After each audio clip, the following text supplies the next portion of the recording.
220. Yeah, 223 I think it is. So at 223 degrees, that's when it starts to deteriorate. That's not when it melts. In other words, we've got very, very strong insulation on here. You notice our wire, it is all copper. Well, how come it's a silver color? Yeah. It's tin. Tin. All our wiring is tin.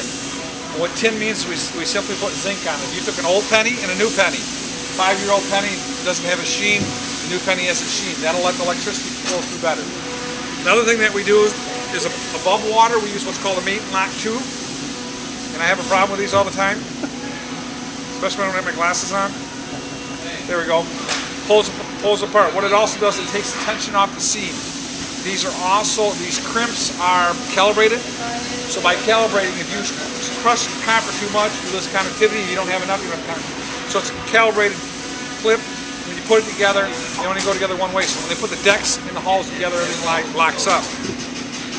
This is called, anybody know what this is called? What? It is called a Deutsch connector. A Deutsch connector is used where it's wet. If you look at a Deutsch connector down in here, you'll see a rubber garment. Sometimes the rubber's on the male, sometimes it's on the female. This is a waterproof connector. This is used below the water line and in any of the hulls of the boats. Any questions on any of that? This is our battery cables. Sport boats, yachts. It's actually like welding cable. About 200 strands, or excuse me, almost 400 strands, almost 800 strands. It's a lot thinner. It's tin. The reason we do that is we can have a battery with lower juice and our boat will run. But the biggest thing is when this boat's 4 or 5 years old, it's not going to be all corroded. You're going to still be firing your boat up. Gives you a lot more flexibility, so we don't have braking when we're putting it in the bilge. Again, 105C insulation.